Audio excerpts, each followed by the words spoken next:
An interview with Elizabeth Mathis. Senior member of DeviantArt.com, a published writer, friend. By Jordan Clark, Creative Writing Degree Program. Elizabeth Mathis has been featured in a collection of short stories titled Deviant Nightmares, and as a senior member of DeviantArt, she has taken on a lot of admin roles.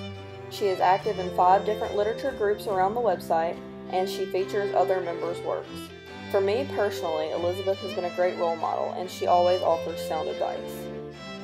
What do you see as the role of the visual arts in society today, particularly as a writer?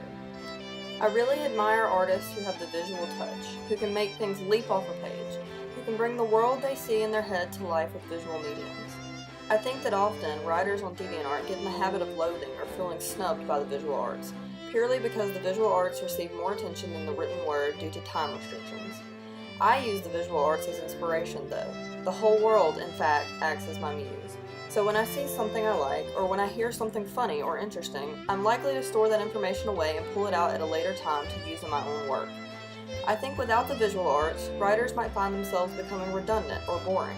They wouldn't push themselves so hard to be as eloquent with their words as, say, photographers are with their cameras in good light.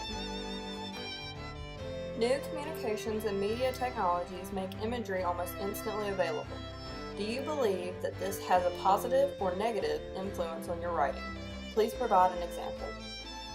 Positive, definitely. There are days when I feel the urge to write, but all I can think is, I want to write a poem about butterflies at death. Being able to go to a search engine and look up images of butterflies at the drop of a hat is a good thing. It helps me better focus my idea, and enables me to actually look at the subject I want to later convey. A good example of this from my recent work would be in the poem Dayfly. White stripes map the stained glass, of twilight painted on paper wings, a mosaic of almost scales flashing and flitting over green fields. I watch, a Madagascan sunset moth green, long antennae atop a fence post, reflecting and refracting warm spring, on dark wood, and I wonder if he's ever bullied for looking so much like a butterfly in day's harsh light. What popular images do you see frequently repeated throughout the creative writing community? In regards to written imagery, especially on DeviantArt, I see a lot of pieces about constellation space, freckles, cutting suicide, i.e. razors and blood, etc.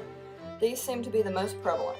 You're sure to find at least one poem about at least one of the above in every Deviant's gallery.